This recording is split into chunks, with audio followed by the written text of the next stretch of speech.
ਵਾਹਿਗੁਰੂ ਜੀ ਕਾ ਖਾਲਸਾ ਵਾਹਿਗੁਰੂ ਜੀ ਕੀ ਫਤਿਹ। ਗੁਰੂ ਪਿਆਰੀ ਗੁਰੂ ਸਵਾਰੀ ਪਰਮ ਸਤਿਕਾਰਯੋਗ ਸਾਧ ਸੰਗਤ ਜੀਓ, ਇਸ ਭਾਰਤ ਵਰਸ਼ ਦੇ ਅੰਦਰ ਐਸੇ ਬਹੁਤ ਸਾਰੇ ਮਹਾਂਪੁਰਖ ਜਿਨ੍ਹਾਂ ਦੇ ਦਰਸ਼ਨ ਬੜੇ ਘੱਟ ਨਸੀਬਾਂ ਦੇ ਵਿੱਚ ਹੁੰਦੇ ਆ, ਜਿਨ੍ਹਾਂ ਦੇ ਵਿੱਚ ਕੁਝ ਐਸੀਆਂ ਕਲਾਵਾਂ ਦੇ ਰਹੱਸ ਹੁੰਦੇ ਆ ਜਿਨ੍ਹਾਂ ਕਲਾ ਨੂੰ ਉਸ ਸੰਸਾਰ ਦੇ ਵਿੱਚ ਸਿੱਧੇ ਰੂਪ ਦੇ ਵਿੱਚ ਪ੍ਰਗਟ ਨਹੀਂ ਕਰਦੇ, ਬਿਆਨ ਨਹੀਂ ਕਰਦੇ, ਪਰ ਕਿਤੇ ਕਿਤੇ ਜਦ ਉਹ ਇਸ ਕਲਾ ਨੂੰ ਉਜਾਗਰ ਕਰਦੇ ਆ ਤਾਂ ਉਹਦਾ ਪ੍ਰਭਾਵ ਆਪਾਂ ਸਮੁੱਚੇ ਜਗਤ ਦੀ ਲਕਾਈ ਦੇ ਅੰਦਰ ਦੇਖਦੇ ਹਾਂ। ਸੋ ਇਹਨਾਂ ਕਲਾਵਾਂ ਦੇ ਵਿੱਚੋਂ ਤਿੰਨ ਕਲਾ ਜਿਨ੍ਹਾਂ ਨੂੰ ਅਸੀਂ ਕੋਮਲ ਕਲਾ ਆਖਦੇ ਹਾਂ, ਇਹਨਾਂ ਵਿੱਚੋਂ ਇੱਕ ਹੈ ਸੰਗੀਤ, ਦੂਸਰਾ ਹੈ ਨ੍ਰਿਤ ਅਤੇ ਤੀਸਰਾ ਹੁੰਦੀ ਹੈ ਚਿੱਤਰ ਕਲਾ। ਸੋ ਅੱਜ ਦਾ ਸੰਗੀਤ ਕਲਾ ਦੇ ਉੱਪਰ ਇੱਕ ਐਸੇ ਮਹਾਤਮਾ ਦੀ ਵਿਚਾਰ ਆਪ ਸਾਰੀਆਂ ਸੰਗਤਾਂ ਨਾਲ ਸਾਂਝਾ ਕਰਦਾ ਹੈ ਜਿਨ੍ਹਾਂ ਦੇ ਗਲੇ ਦੇ ਅੰਦਰ ਰਾਗ ਰਾਗਣੀਆਂ ਦਾ ਐਸਾ ਜਲਵਾ ਸੀਗਾ ਕਿ ਉਹ ਜਦ ਕਿਸੇ ਵੀ ਰਾਗ ਨੂੰ ਲਾਪਦੇ ਸੀ ਉਹਦਾ ਪ੍ਰਭਾਵ ਸਿੱਧਾ ਜਿਹੜਾ ਸੀਗਾ ਪੂਰਾ ਜਿੱਥੇ ਤੱਕ ਉਹਨਾਂ ਦੇ ਰਾਗ ਦੀ ਆਵਾਜ਼ ਜਾਂਦੀ ਸੀ ਦੇਖਣ ਦੇ ਵਿੱਚ ਪ੍ਰਤੱਖ ਮਿਲਦਾ ਸੀਗਾ। ਸੋ ਇਹੋ ਜਿਹੇ ਜਿਹੜੇ ਮਹਾਂਪੁਰਖ ਹੁੰਦੇ ਆ ਉਹ ਸੰਤ ਰਤਨਾਂ ਦੇ ਵਿੱਚੋਂ ਗਿਣੇ ਜਾਂਦੇ ਆ। ਸੋ ਜਿਵੇਂ ਆਪਾਂ ਦੇਖਦੇ ਹਾਂ ਕਿ ਜਿਹੜੀ ਸੰਗੀਤ ਦੀ ਕਲਾ ਹੈਗੀ ਆ, ਇਸ ਸੰਗੀਤ ਦੀ ਕਲਾ ਨੂੰ ਸਿੱਖਣ ਦੇ ਭਾਵੇਂ ਅੱਜ ਕੱਲ੍ਹ ਬਹੁਤ ਸਾਰੇ ਐਸੇ ਵਿਅਕਤੀ ਆ ਜਿਹੜੇ ਇਸ਼ਕ ਹੁੰਦੇ ਆ, ਪਰ ਕਿਉਂਕਿ ਸੰਗੀਤ ਦੀ ਕਲਾ ਸਿੱਖਦੇ ਸਿੱਖਦੇ ਉਹਨਾਂ ਨੂੰ ਬੜੀ ਤਪੱਸਿਆ ਅਤੇ ਮਿਹਨਤ ਕਰਨੀ ਪੈਂਦੀ ਆ ਤਾਂ ਜਾ ਕੇ ਉਹਨਾਂ ਨੂੰ ਇਹਨਾਂ ਸੁਰਾਂ ਦੀ ਥੋੜ੍ਹੀ ਬਹੁਤ ਸਮਝ ਮਿਲਦੀ ਆ। ਔਰ ਜਦ ਇਹ ਸਮਝ ਮਿਲਦੀ ਆ ਤਾਂ ਉਹ ਸਮਝ ਦੇ ਆਧਾਰ ਦੇ ਉੱਤੇ ਜਦੋਂ ਉਹ ਸੰਗੀਤ ਦਾ ਪ੍ਰਦਰਸ਼ਨ ਕਰਦੇ ਆ, ਪ੍ਰਦਰਸ਼ਨ ਕਰਨ ਦੇ ਨਾਲ ਉਹ ਫਿਰ ਆਪਣੀ ਰੋਜੀ ਰੋਟੀ ਕਮਾਉਂਦੇ ਆ। ਸੋ ਕਹਿਣ ਤੋਂ ਭਾਵ ਇਹ ਆ, ਸੰਗੀਤ ਦੋ ਤਰ੍ਹਾਂ ਦਾ ਹੁੰਦਾ, ਜਾਂ ਤਾਂ ਸੰਗੀਤ ਕਿਸੇ ਆਦਮੀ ਨੂੰ ਭੋਗੀ ਬਣਾ ਦਿੰਦਾ ਹੈ, ਮਹਾਂਪੁਰਖ ਦੱਸਦੇ ਆ, ਤਾਂ ਜਾਂ ਐਸਾ ਸੰਗੀਤ ਜਿਹੜਾ ਕਿਸੇ ਮਹਾਤਮਾ ਦੇ ਅੰਦਰੋਂ ਚਸ਼ਮੇ ਦੀ ਤਰ੍ਹਾਂ ਉੱਠਦਾ ਹੈ, ਉਹ ਉਹਨਾਂ ਨੂੰ ਜੋਗੀ ਬਣਾ ਦਿੰਦਾ। ਸੋ ਭੋਗੀ ਸੰਗੀਤ ਦੀਆਂ ਤਾਂ ਆਪਾਂ ਬਹੁਤ ਸਾਰੀਆਂ ਐਸੀਆਂ ਸ਼ਖਸੀਅਤਾਂ ਨੂੰ ਇਸ ਸੰਸਾਰ ਦੇ ਵਿੱਚ ਦੇਖਦੇ ਹਾਂ ਕਿ ਜਿਨ੍ਹਾਂ ਨੇ ਸੰਗੀਤ ਨੂੰ ਭੋਗ ਵਿਲਾਸਾਂ ਦੇ ਵਾਸਤੇ ਜਿਹੜਾ ਹੈ ਉਹ ਉਜਾਗਰ ਕੀਤਾ ਹੈ ਅਤੇ ਇਸ ਦੇ ਵਿੱਚ ਸੰਸਾਰ ਦੇ ਵਿੱਚ ਪ੍ਰਸਿੱਧੀ ਪ੍ਰਾਪਤ ਕੀਤੀ ਆ। ਪਰ ਐਸੇ ਬਹੁਤ ਘੱਟ ਸਾਧੂ ਮਹਾਤਮਾ ਹੁੰਦੇ ਆ ਜਿਹੜੇ ਅਸ਼ੋਭਲੇ ਹੋ ਕੇ ਜਦ ਕਿਸੇ ਸੰਗੀਤ ਨੂੰ ਆਪਣੇ ਅੰਤਰਾਤਮੇ ਦੇ ਵਿੱਚੋਂ ਪ੍ਰਗਟ ਕਰਦੇ ਆ ਅਤੇ ਫਿਰ ਇਹ ਜਿਹੜਾ ਸੰਗੀਤ ਅਸਲ ਦੇ ਵਿੱਚ ਇਹ ਸੰਗੀਤ ਸਭ ਤੋਂ ਉੱਚੀ ਸੁਰ ਵਾਲਾ ਸੰਗੀਤ ਹੁੰਦਾ ਹੈ। ਔਰ ਇਹਦਾ ਪ੍ਰਭਾਵ ਜਿਹੜਾ ਹੈ ਉਹ ਆਮ ਕਰਕੇ ਸਾਰੇ ਸੰਗੀਤਾਂ ਦੀ ਜਿਹੜੀ ਛਾਇਆ ਹੁੰਦੀ ਆ ਉਸ ਛਾਇਆ ਨੂੰ ਦੂਰ ਕਰਕੇ ਅਤੇ ਜੋ ਸੱਤ ਦਾ ਸੂਰਜ ਦਾ ਚਾਨਣ ਹੈ ਉਸ ਸੰਸਾਰ ਦੇ ਵਿੱਚ ਪੇਸ਼ ਕਰ ਦਿੰਦਾ ਹੈ। ਜਿਵੇਂ ਇੱਕ ਮਹਾਤਮਾ ਦੱਸਦੇ ਸੀਗੇ ਕਿ ਮੈਂ ਮਹਾਂਪੁਰਖਾਂ ਦੇ ਬਹੁਤ ਸਾਲਾਂ ਤੋਂ ਬਚਨ ਵਿਲਾਸ ਸੁਣਦਾ ਸੀਗਾ। ਬਚਨ ਵਿਲਾਸ ਕਹਿੰਦੇ ਸੁਣਦੇ ਸੁਣਦੇ ਮੇਰੇ ਅੰਦਰ ਵਿੱਚ ਵੀ ਇਹ ਇੱਛਾ ਪੈਦਾ ਹੋਈ ਕਿ ਮੈਂ ਵੀ ਕਥਾ ਕਰਾਂ। ਸੋ ਮਹਾਂਪੁਰਖ ਦੱਸਦੇ ਸੀ ਕਿ ਹੌਲੀ ਹੌਲੀ ਮਹਾਂਪੁਰਖਾਂ ਦੇ ਸੀਸਾਂ ਸੇਵਾ ਸਦਕਾ ਕਹਿੰਦੇ ਮੈਨੂੰ ਕਥਾ ਕਰਨ ਦਾ ਹੌਲੀ ਹੌਲੀ ਮੇਰੇ ਮਨ ਦੇ ਵਿੱਚ ਉਤਸ਼ਾਹ ਪੈਦਾ ਹੋਇਆ ਅਤੇ ਮੈਂ ਕਥਾ ਕਰਨੀ ਆਰੰਭ ਕਰ ਦਿੱਤੀ। ਪਰ ਕਥਾ ਕਰਦਿਆਂ ਕਰਦਿਆਂ ਕਹਿੰਦੇ ਫਿਰ ਮੇਰੇ ਮਨ ਦੇ ਵਿੱਚ ਇਹ ਵੀ ਆ ਗਿਆ ਕਿ ਅਗਰ ਕਿਤੇ ਕਥਾ ਦੇ ਨਾਲ ਥੋੜ੍ਹੇ ਬਹੁਤੇ ਸੰਗੀਤ ਦੀ ਸੋਝੀ ਹੋ ਜਾਵੇ ਤਾਂ ਫਿਰ ਭਾਈ ਕਥਾ ਦੇ ਵਿੱਚ ਇੱਕ ਨਿਵੇਕਲਾ ਰਸ ਬਣ ਜਾਂਦਾ ਹੈ। ਸੋ ਮਹਾਤਮਾ ਦੱਸਦੇ ਸੀਗੇ ਕਿ ਮੇਰੇ ਮਨ ਦੇ ਵਿੱਚ ਇਹ ਇੱਛਾ ਸੀਗੀ, ਪਰ ਉਹ ਜਿਹੜੇ ਸਾਧੂ ਸੀਗੇ ਉਹ ਬੜੀ ਉੱਚ ਕੋਟੀ ਦੇ ਮਹਾਤਮਾ ਹੋਏ, ਬੜੇ ਸੱਚੇ ਸੁੱਚੇ ਮਹਾਤਮਾ ਅੱਜ ਵੀ ਸੰਸਾਰ ਦੇ ਵਿੱਚ ਹੈਗੇ ਆ। ਸੋ ਦੱਸਦੇ ਸੀਗੇ ਕਿ ਮੈਂ ਇੱਕ ਟਾਈਮ ਜਦ ਇਹ ਸੋਚ ਰਿਹਾ ਸੀ, ਅਚਨਚੇਤ ਰਾਤ ਨੂੰ ਮੇਰੀ ਅੱਖ ਲੱਗੀ। ਅੱਖ ਲੱਗਣ ਤੋਂ ਬਾਅਦ ਇੱਕ ਮੈਨੂੰ ਬੜਾ ਸੁਪਨਾ ਆਇਆ। ਉਸ ਸੁਪਨੇ ਦੇ ਵਿੱਚ ਕਹਿੰਦੇ ਵੀ ਕਿਸੇ ਪੂਰਨ ਮਹਾਤਮਾ ਨੇ ਮੈਨੂੰ ਦਰਸ਼ਨ ਦਿੱਤੇ ਅਤੇ ਦਰਸ਼ਨ ਦੇਣ ਤੋਂ ਬਾਅਦ ਕਹਿੰਦੇ ਉਹਨਾਂ ਨੇ ਮੈਨੂੰ ਪੁੱਛਿਆ ਕਿ ਅਗਰ ਕੋਈ ਇੱਛਾ ਹੈਗੀ ਤਾਂ ਮੰਗ ਲੈ। ਕਹਿੰਦੇ ਜਦ ਇੰਨੀ ਗੱਲ ਹੋਈ ਸੀ ਤਾਂ ਮੈਂ ਉਹਨਾਂ ਨੂੰ ਬੇਨਤੀ ਕੀਤੀ ਕਿ ਮੈਂ ਕਥਾ ਤਾਂ ਜ਼ਰੂਰ ਕਰਦਾ ਹਾਂ, ਲੇਕਿਨ ਮੇਰੇ ਅੰਦਰ ਸੰਗੀਤ ਗਾਉਣ ਦੀ ਵੀ ਇੱਛਾ ਹੈਗੀ, ਪਰ ਸੰਗੀਤ ਦੀ ਮੈਨੂੰ ਸਮਝ ਨਹੀਂ ਆ। ਜਦ ਕਹਿੰਦੇ ਇੰਨੀ ਗੱਲ ਹੋਈ ਤਾਂ ਮਹਾਤਮਾ ਕਹਿਣ ਲੱਗੇ ਕਿ ਜਦ ਵੀ ਤੇਰੇ ਮਨ ਦੇ ਵਿੱਚ ਕਥਾ ਕਰਦੇ ਕਰਦੇ ਕੋਈ ਵੀ ਸੰਗੀਤ ਗਾਉਣ ਦੇ ਪ੍ਰਤੀ ਵਿਚਾਰ ਪੈਦਾ ਹੋਊਗਾ, ਫੁਰਨਾ ਆਊਗਾ, ਉਹ ਸੰਗੀਤ ਤੇਰੇ ਅੰਦਰੋਂ ਆਪਣੇ ਆਪ ਹੀ ਫੁਰ ਜਾਊਗਾ। ਸੋ ਮਹਾਤਮਾ ਦੱਸਦੇ ਸੀ ਕਿ ਇਸ ਤੋਂ ਬਾਅਦ ਜਦ ਕਹਿੰਦੇ ਵੀ ਮੈਂ ਅਗਲੇ ਦਿਨ ਸਿਤਾਰ ਵਾਦਨ ਲੈ ਕੇ ਜਦ ਕਹਿੰਦੇ ਇੱਕ ਸੰਗੀਤ ਦੇ ਨਾਲ ਮਿਲਾਈ ਸੀ ਤਾਂ ਮੇਰੇ ਹੱਥਾਂ ਦੇ ਜਿਹੜੇ ਉਂਗਲੀਆਂ ਦੇ ਨਾਲ ਕਹਿੰਦੇ ਉਹ ਸੁਰ ਦੇ ਨਾਲ ਸੁਰ ਆਟੋਮੈਟਿਕ ਕਹਿੰਦੇ ਮਿਲ ਗਈ ਸੀਗੀ। ਮੈਂ ਹੈਰਾਨ ਸੀਗਾ। ਉਸ ਤੋਂ ਬਾਅਦ ਫਿਰ ਮਹਾਤਮਾ ਕਹਿੰਦੇ ਸੀ ਕਿ ਮੈਂ ਸਿਤਾਰ ਵਜਾਉਣ ਤੋਂ ਬਾਅਦ ਕਿਸੇ ਉਸਤਾਦ ਤੋਂ ਨਹੀਂ ਸਿੱਖੀ, ਲੇਕਿਨ ਉਸ ਤੋਂ ਬਾਅਦ ਜਦ ਮੈਂ ਕਹਿੰਦੇ ਵੀ ਉਸ ਪਰਮੇਸ਼ਰ ਦੇ ਭਜਨ ਗਾਉਣੇ ਸ਼ੁਰੂ ਕੀਤੇ ਤੇ ਉਹਨਾਂ ਭਜਨਾਂ ਦੇ ਵਿੱਚ ਵੀ ਕਹਿੰਦੇ ਫਿਰ ਰਸ ਆਉਣ ਲੱਗ ਪਿਆ ਸੀਗਾ। ਸੁਰ ਤਾਲ ਜਿਹੜੀ ਸੀ ਉਹ ਮੇਰੇ ਅੰਦਰੋਂ ਆਟੋਮੈਟਿਕ ਫੁਰਨ ਲੱਗ ਪਈ ਸੀ, ਕਿਉਂ ਇਹ ਸਾਰਾ ਸੁਪਨੇ ਦੇ ਵਿੱਚ ਜੋ ਦ੍ਰਿਸ਼ਟਾਂਤ ਕਹਿੰਦੇ ਮੈਨੂੰ ਪਰਮੇਸ਼ਰ ਨੇ ਦਿਖਾਇਆ ਸੀ ਹੂ ਅੱਜ ਮੇਰੀ ਜ਼ਿੰਦਗੀ ਵਿੱਚ ਸੱਚ ਹੈ। ਵੈਸੇ ਉਹ ਮਹਾਤਮਾ ਦੱਸਦੇ ਸੀ ਕਿ ਮੈਨੂੰ ਸੰਗੀਤ ਦੀ ਸੋਝੀ ਨਹੀਂ ਆ, ਪਰ ਅਗਰ ਮੇਰੇ ਮਨ ਦੇ ਵਿੱਚ ਕਿਸੇ ਵੀ ਸ਼ਬਦਾਵਲੀ ਦੇ ਪ੍ਰਤੀ ਕੋਈ ਨਾ ਕੋਈ ਜਦ ਸੰਗੀਤ ਦੀ ਵਿਚਾਰ ਉੱਠਦੀ ਆ, ਉਹ ਸੰਗੀਤ ਜਿਸ ਵੀ ਸੁਰ ਦੇ ਵਿੱਚ ਮੈਂ ਗਾਉਣਾ ਚਾਹਾਂ ਮੈਂ ਗਾ ਸਕਦਾ ਹੈਗਾ। ਸੋ ਇਹ ਕਹਿੰਦੇ ਇਹ ਸਾਰੀ ਜਿਹੜੀ ਬਖਸ਼ਿਸ਼ ਵਾ ਨਾ, ਕਹਿੰਦੇ ਮਹਾਂਪੁਰਖਾਂ ਨੇ ਮੈਨੂੰ ਸੁਪਨੇ ਦੇ ਰਾਹੀਂ ਹੀ ਕਹਿੰਦੇ ਪ੍ਰਦਾਨ ਕਰ ਦਿੱਤੀ ਆ। ਸੋ ਇਹ ਵੀ ਇੱਕ ਬੜੀ ਵਿਚਿੱਤਰ ਘਟਨਾ ਹੈਗੀ ਕਿ ਜਿਸ ਮਹਾਤਮਾ ਨੇ ਸੰਗੀਤ ਸਿੱਖਿਆ ਨਾ ਹੋਵੇ, ਜਿਹਦਾ ਕੋਈ ਉਸਤਾਦ ਨਾ ਹੋਵੇ, ਲੇਕਿਨ ਸੁਪਨੇ ਦੇ ਅੰਦਰ ਹੀ ਉਹਨਾਂ ਨੂੰ ਕਿਸੇ ਪੂਰਨ ਮਹਾਤਮਾ ਦੀ ਸੀਸ ਪ੍ਰਾਪਤ ਹੋ ਜਾਵੇ।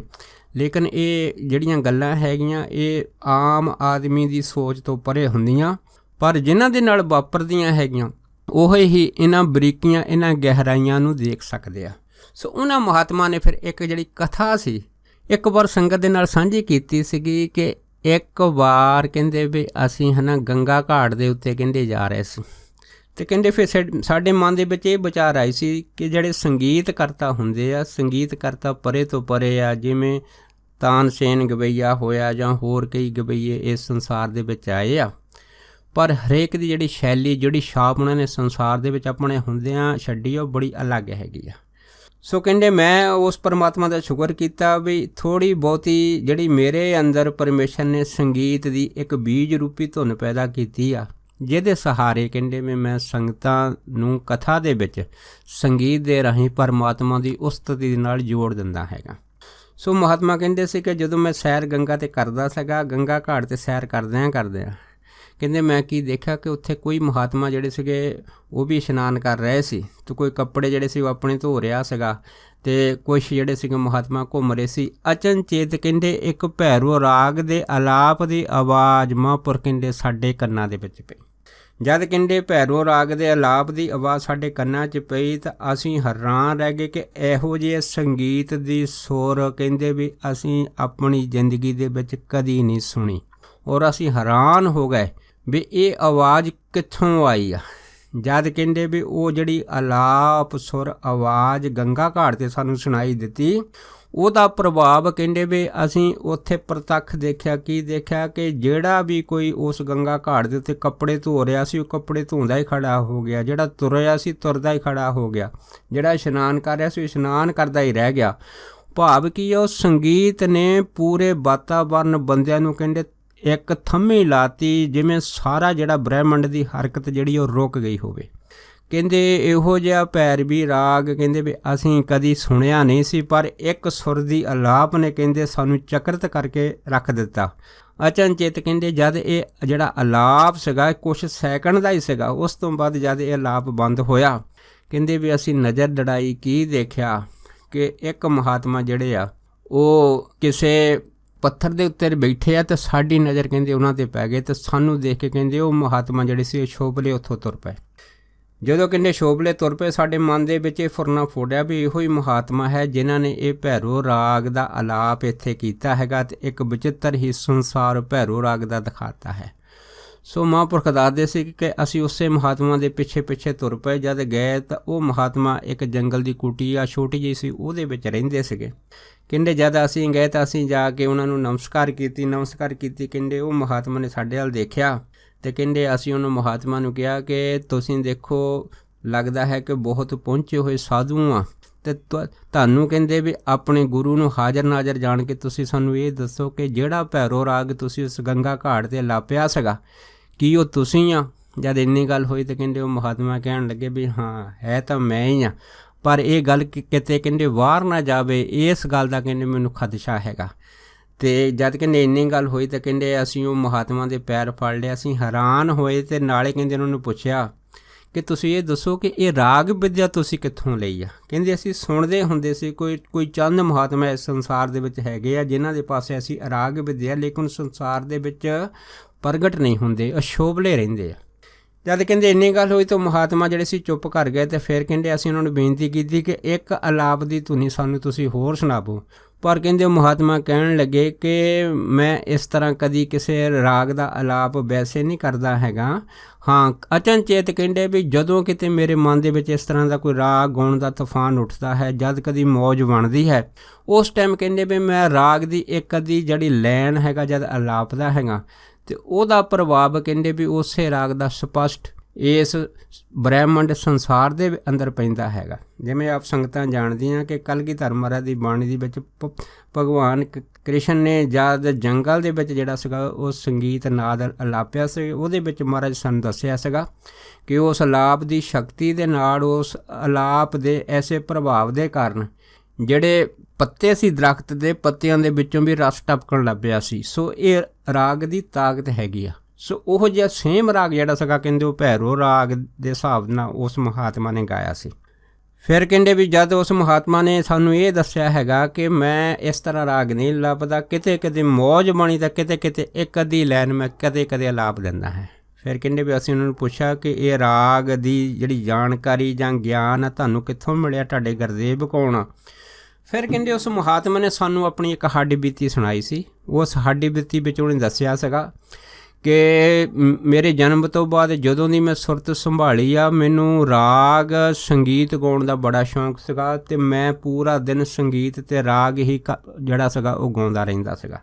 ਦੇਖੋ ਕਹਿੰਦੇ ਵੀ ਮੇਰਾ ਗੁਰੂ ਉਸਤਾਦ ਕੋਈ ਨਹੀਂ ਸੀ, ਲੇਕਿਨ ਇਹ ਕਲਾ ਮੈਨੂੰ ਅੰਦਰੋਂ ਫੁੱਟਦੀ ਸੀ ਤਾਂ ਮੈਂ ਸਾਰਾ ਦਿਨ ਗਾਣੇ ਗਾਉਂਦਾ ਰਹਿੰਦਾ ਸੀ, ਸੰਗੀਤ ਗਾਉਂਦਾ ਰਹਿੰਦਾ ਸੀ, ਚਾਹੇ ਘਰ 'ਚ ਹੋਵਾਂ, ਬਾਹਰ ਹੋਵਾਂ, ਖੇਤਾਂ 'ਚ ਹੋਵਾਂ, ਮੈਂ ਗਾਉਂਦਾ ਰਹਿੰਦਾ ਸੀ। ਜਦ ਕਹਿੰਦੇ ਗਾਉਂਦਾ ਰਹਿੰਦਾ ਸੀ, ਇਸ ਤਰ੍ਹਾਂ ਕਰਦੇ ਕਰਦੇ ਜਦ ਮੈਂ ਕੁਛ ਸਾਲਾਂ ਦਾ ਹੋਇਆ ਅਤੇ ਇੱਕ ਵਾਰ ਕਹਿੰਦੇ ਮੇਰੇ ਮਾਂ ਬਾਪ ਨੇ ਮੈਨੂੰ ਬੁਰੀ ਤਰ੍ਹਾਂ ਇਹ ਡਾਂਟਿਆ ਕਿ ਤੂੰ ਪੂਰਾ ਦਿਨ ਬੈਠਾ ਗਾਉਂਦਾ ਰਹਿੰਦਾ ਹੈ, ਕੋਈ ਕੰਮ ਧੰਦਾ ਵੀ ਕਰਿਆ ਕਰ। ਕਹਿੰਦੇ ਜਦ ਇੰਨੀ ਗੱਲ ਹੋਈ ਤਾਂ ਮੈਂ ਉਹਨਾਂ ਦੀ ਗੱਲ ਦਾ ਕੋਈ ਜਵਾਬ ਨਹੀਂ ਦਿੱਤਾ, ਪਰ ਮਾਪਿਆਂ ਨੇ ਦੇਖਿਆ ਹੈਗਾ ਕਿ ਇਹ ਜਦ ਕੰਮ ਵੀ ਕੋਈ ਕਰਦਾ ਹੈਗਾ ਤਾਂ ਕੰਮ ਵੀ ਕੋਈ ਸਹੀ ਢੰਗ ਦਾ ਨਹੀਂ ਕਰਦਾ, ਕੰਮ ਦੇ ਟਾਈਮ ਵੀ ਇਹ ਗਾਉਂਦਾ ਹੀ ਰਹਿੰਦਾ ਹੈ। ਉਸ ਤੋਂ ਬਾਅਦ ਕਹਿੰਦੇ ਕਿ ਮੇਰੇ ਮਾਂ ਬਾਪ ਨੇ ਕਹਿੰਦੇ ਕੁਛ ਗੁੱਸੇ ਦੇ ਵਿੱਚ ਆ ਕੇ ਜਦ ਕਹਿੰਦੇ ਮੈਨੂੰ ਇਸ ਕੰਮ ਤੋਂ ਵਰਜਨ ਦੇ ਨਾਲ ਕਹਿੰਦੇ ਵੀ ਉਹਨਾਂ ਨੇ ਥੋੜ੍ਹਾ ਬਹੁਤਾ ਕਹਿੰਦੇ ਮੈਨੂੰ ਜਦ ਮਾਰਿਆ ਜਾਂ ਕੁੱਟਿਆ, ਕਹਿੰਦੇ ਜਦ ਮਾਰਨ ਕੁੱਟਣ ਤੋਂ ਬਾਅਦ ਫਿਰ ਕਹਿੰਦੇ ਵੀ ਉਹਨਾਂ ਨੇ ਮੈਨੂੰ ਇਹ ਗੱਲ ਦੇ ਵਿੱਚ ਪੱਕਾ ਕਰਤਾ ਕਿ ਅੱਜ ਤੋਂ ਬਾਅਦ ਤੈਂ ਰਾਗ ਨਹੀਂ ਅਲਾਪਣਾ ਹੈਗਾ, ਕੰਮ ਕਰਨਾ ਹੈ, ਕੰਮ ਕਰੂੰਗਾ ਤਾਂ ਸੰਸਾਰ ਦੇ ਵਿੱਚ ਤੈਨੂੰ ਰੋਟੀ ਮਿਲੂਗੀ, ਗਾਉਣ ਦੇ ਨਾਲ ਸੰਸਾਰ ਦੇ ਵਿੱਚ ਕੋਈ ਰੋਟੀ ਨਹੀਂ ਦਿੰਦਾ। ਜਦ ਇੰਨੀ ਗੱਲ ਹੋਈ ਸੀ ਫਿਰ ਉਹ ਮਹਾਤਮਾ ਕਹਿਣ ਲੱਗੇ ਇਸ ਤੋਂ ਬਾਅਦ ਕਹਿੰਦੇ ਮਾਂ ਬਾਪ ਦੀ ਡਾਂਟ ਝੜਕ ਅਤੇ ਮਾਰ ਤੋਂ ਬਾਅਦ ਫਿਰ ਮਹਾਤਮਾ ਕਹਿਣ ਲੱਗੇ ਕਿ ਮੇਰੇ ਮਨ ਦੇ ਵਿੱਚ ਇੰਨਾ ਅਸਰ ਹੋਇਆ ਅਤੇ ਮੈਂ ਫੈਸਲਾ ਕਰ ਲਿਆ ਕਿ ਮੈਂ ਰਾਗ ਤੋਂ ਬਗੈਰ ਰਹਿ ਨਹੀਂ ਸਕਦਾ, ਇਸ ਕਰਕੇ ਮੈਂ ਸੰਸਾਰ ਤੋਂ ਆਪਣਾ ਜਿਹੜਾ ਸਰੀਰ ਆ ਤਿਆਗ ਦਿਆਂ। ਪਰ ਇਹ ਸਰੀਰ ਮੈਂ ਕਿਸੇ ਖੁਦਕਸ਼ੀ ਦੇ ਨਾਲ ਨਹੀਂ ਤਿਆਗਣਾ, ਮੈਂ ਗਾਉਂਦੇ ਗਾਉਂਦੇ ਹੀ ਆਪਣਾ ਸਰੀਰ ਜਿਹੜਾ ਹੈਗਾ ਉਹ ਛੱਡ ਦੇਣਾ ਹੈਗਾ। ਉਸ ਤੋਂ ਬਾਅਦ ਫਿਰ ਮਹਾਤਮਾ ਦੱਸਦੇ ਸੀਗੇ ਕਿ ਮੈਂ ਘਰੋਂ ਜਿਹੜਾ ਸੀਗਾ ਛੋਪਲੇ ਬਾਹਰ ਨਿਕਲ ਗਿਆ, ਦੂਰ ਜਾ ਕੇ ਇੱਕ ਜਗ੍ਹਾ ਕਹਿੰਦੇ ਗੰਗਾ ਘਾਟ ਦੇ ਇੱਕ ਪਾਸੇ ਜਾ ਕੇ ਕਹਿੰਦੇ ਵੀ ਮੈਂ ਜਦ ਜਗ੍ਹਾ ਇੱਕ ਐਸੀ ਦੇਖੀ ਜਿੱਥੇ ਕੋਈ ਇਨਸਾਨ ਨਹੀਂ ਸੀ ਜਾ ਸਕਦਾ, ਮੈਂ ਉੱਥੇ ਬੈਠ ਕੇ ਕਹਿੰਦੇ ਸੰਗੀਤ ਜਿਹੜਾ ਸੀ ਇਹ ਗਾਉਣਾ ਸ਼ੁਰੂ ਕੀਤਾ। ਜਦ ਕਹਿੰਦੇ ਵੀ ਮੈਂ ਗਾਉਣਾ ਸ਼ੁਰੂ ਕੀਤਾ, ਗਾਉਂਦਿਆਂ ਮੈਂ ਪੂਰਾ ਜਿਹੜਾ ਸੀਗਾ ਇਹ ਮਨ ਦੇ ਵਿੱਚ ਧਾਰ ਲਿਆ ਕਿ ਮੈਂ ਖਾਣਾ ਪੀਣਾ ਕੁਛ ਨਹੀਂ, ਇਸ ਤਰ੍ਹਾਂ ਗਾਉਂਦੇ ਆਪਣਾ ਪੰਜ ਭੂਤਕ ਸਰੀਰ ਤਿਆਗ ਦੇਣਾ ਹੈਗਾ। ਫਿਰ ਮਹਾਤਮਾ ਦੱਸਦੇ ਸੀਗੇ ਕਿ ਜਦ ਮੈਨੂੰ ਗਾਉਂਦੇ ਨੂੰ ਤੀਸਰਾ ਦਿਨ ਹੋਇਆ ਅਤੇ ਤੀਸਰੇ ਦਿਨ ਬਾਅਦ ਕਹਿੰਦੇ ਵੀ ਜਦੋਂ ਮੇਰਾ ਜਿਹੜਾ ਸਰੀਰ ਸੀਗਾ ਪੂਰੀ ਤਰ੍ਹਾਂ ਗਾਉਂਦਿਆਂ ਥੱਕ ਗਿਆ, ਜਿਵੇਂ ਕਹਿ ਲਓ ਕਿ ਜਿਵੇਂ ਪ੍ਰਾਣ ਜਿਹੜੇ ਸਰੀਰ ਤੋਂ ਬਾਹਰ ਹੋਣ ਲੱਗੇ ਸੀਗੇ, ਉਸ ਟਾਈਮ ਕਹਿੰਦੇ ਵੀ ਯਕਦਮ ਬੜਾ ਭਾਰੀ ਪ੍ਰਕਾਸ਼ ਹੋਇਆ। ਕਹਿੰਦੇ ਜਦ ਰਾਤ ਨੂੰ ਪ੍ਰਕਾਸ਼ ਹੋਇਆ ਮੈਂ ਹੈਰਾਨ ਰਹਿ ਗਿਆ ਵੀ ਇੰਨਾ ਚਾਨਣ ਕਿਵੇਂ ਹੋ ਗਿਆ ਹੈ। ਜਦ ਇਹ ਦੇਖਿਆ ਕਹਿੰਦੇ ਮੈਂ ਉੱਠ ਕੇ ਦੇਖਿਆ ਅਤੇ ਜਦ ਕੀ ਦੇਖਿਆ ਸਾਹਮਣੇ ਕਹਿੰਦੇ ਵੀ ਇੱਕ ਜਿਹੜੀ ਦੇਵੀ ਦ੍ਰਿਵ ਦੇਵੀ ਸੀਗੀ ਕਹਿੰਦੇ ਉਹ ਪ੍ਰਗਟ ਹੋ ਗਈ। ਜਦ ਕਹਿੰਦੇ ਉਹ ਦੇਵੀ ਪ੍ਰਗਟ ਹੋਈ, ਉਸ ਦੇਵੀ ਨੇ ਕਹਿੰਦੇ ਮੇਰੇ ਵੱਲ ਦੇਖ ਕੇ ਮੈਨੂੰ ਇਹ ਸੀਸ ਦਿੱਤੀ ਕਿ ਅੱਜ ਤੋਂ ਬਾਅਦ ਤੈਂ ਸਰੀਰ ਨਹੀਂ ਤਿਆਗਣਾ ਹੈਗਾ ਅਤੇ ਇਹ ਜਿਹੜੀਆਂ ਰਾਗ ਰਾਗਣੀਆਂ ਹੈਗੀਆਂ ਇਹ ਅੱਜ ਤੋਂ ਬਾਅਦ ਤੇਰੇ ਗਲੇ ਦੇ ਵਿੱਚ ਸਦਾ ਹੀ ਰਹਿਣਗੀਆਂ। ਤੂੰ ਜਿਸ ਵੀ ਰਾਗ ਨੂੰ ਲਾਪੂਗਾ ਉਹਦਾ ਜਿਹੜਾ ਪ੍ਰਭਾਵ ਹੈਗਾ ਸਿੱਧਾ ਡਾਇਰੈਕਟ ਜਿੱਥੇ ਤੱਕ ਰਾਗ ਜਾਏਗਾ ਉਹਦਾ ਪ੍ਰਤੱਖ ਦੇਖਣ ਦੇ ਵਿੱਚ ਤੈਨੂੰ ਮਿਲੇਗਾ। ਸੋ ਮਹਾਤਮਾ ਦੱਸਦੇ ਸੀ ਕਿ ਉਸ ਤੋਂ ਬਾਅਦ ਉਹ ਜਿਹੜੀ ਸ਼ਕਤੀ ਸੀਗੀ ਜਿਹੜੀ ਕਹਿੰਦੇ ਮੈਨੂੰ ਵਰਦਾਨ ਦੇ ਕੇ ਗਈ ਸੀ ਉਹ ਸਦਾ ਵਾਸਤੇ ਅਲੋਪ ਹੋ ਗਈ। ਅੱਜ ਵੀ ਕਹਿੰਦੇ ਵੀ ਮੇਰੇ ਨੂੰ ਜਿਹੜੀ ਰਾਗ ਵਿਦਿਆ ਹੈਗੀ ਆ ਇਹ ਜਦੋਂ ਵੀ ਮੈਂ ਲਾਪਦਾ ਹੈਗਾ ਕਦੇ ਕਿਸੇ ਵੀ ਰਾਗ ਨੂੰ ਜੋ ਮੇਰੇ ਮਨ ਦੇ ਵਿੱਚ ਫੁਰਦਾ ਹੈਗਾ ਉਹਦਾ ਪ੍ਰਭਾਵ ਕਹਿੰਦੇ ਵੀ ਮੈਂ ਪੂਰਾ ਪ੍ਰਤੱਖ ਦੇਖਦਾ ਹੈਗਾ। ਸੋ ਕਹਿਣ ਤੋਂ ਭਾਵ ਇਹ ਆ ਕਿ ਐਸੇ ਭਾਰਤ ਵਰਸ਼ ਦੇ ਅੰਦਰ ਕੋਈ ਐਸੇ ਸੰਤ ਮਹਾਂਪੁਰਖ ਹੈਗੇ ਆ ਜਿਹੜੇ ਸੰਸਾਰ ਤੋਂ ਛੁਪਲੇ ਰਹਿ ਕੇ ਆਪਣੀਆਂ ਇਹਨਾਂ ਜੋ ਰਾਗ ਵਿਦਿਆ ਜਾਂ ਸੰਗੀਤ ਦੀਆਂ ਕਲਾਵਾਂ ਹੈ ਇਹਨਾਂ ਨੂੰ ਸੰਭਾਲ ਕੇ ਰੱਖਿਆ ਹੈ ਉਹਨਾਂ ਨੇ। ਪਰ ਕਿਉਂਕਿ ਇਹੋ ਜਿਹੇ ਜਿਹੜੇ ਮਹਾਤਮਾ ਹੁੰਦੇ ਰੱਬੀ ਹੁਕਮ ਦੇ ਵਿੱਚ ਵਿਚਰਦੇ ਆ, ਪਰ ਫਿਰ ਵੀ ਇਹੋ ਜਿਹੜੇ ਬੀਜ ਹੈਗੇ ਆ ਉਹ ਅੱਜ ਵੀ ਭਾਰਤ ਵਰਸ਼ ਦੀ ਭੂਮੀ ਦੇ ਵਿੱਚ ਕਿਤੇ ਕਿਤੇ ਸੰਤ ਸਾਧੂ ਮਹਾਤਮਾ ਨੂੰ ਦਰਸ਼ਨ ਦੇ ਰੂਪ ਦੇ ਵਿੱਚ ਮਿਲਦੇ ਆ। ਸੋ ਕਹਿਣ ਤੋਂ ਭਾਵ ਇਹ ਹੈਗਾ ਕਿ ਇਹੋ ਜਿਹੇ ਮਹਾਤਮਾ ਜਿਹੜੇ ਆ ਉਹ ਨਿਰਮੋਲਕ ਹੀਰੇ ਹੁੰਦੇ ਆ, ਅਤੇ ਜਿਨ੍ਹਾਂ ਦੇ ਦਰਸ਼ਨ ਕਰਨ ਦੇ ਨਾਲ ਹੀ ਸਾਨੂੰ ਇਸ ਗੱਲ ਦੀ ਖੁਸ਼ੀ ਮਿਲਦੀ ਆ ਕਿ ਜਿਹੜੀਆਂ ਕਥਾਵਾਂ ਜਿਹੜੀਆਂ ਗੱਲਾਂ ਅਸੀਂ ਪੁਰਾਤਨ ਬਜ਼ੁਰਗਾਂ ਦੇ ਕੋਲੋਂ ਸੁਣਦੇ ਹੁੰਦੇ ਸੀ ਇਸ ਰਾਗ ਵਿਦਿਆ ਦੇ ਦੁਆਰੇ,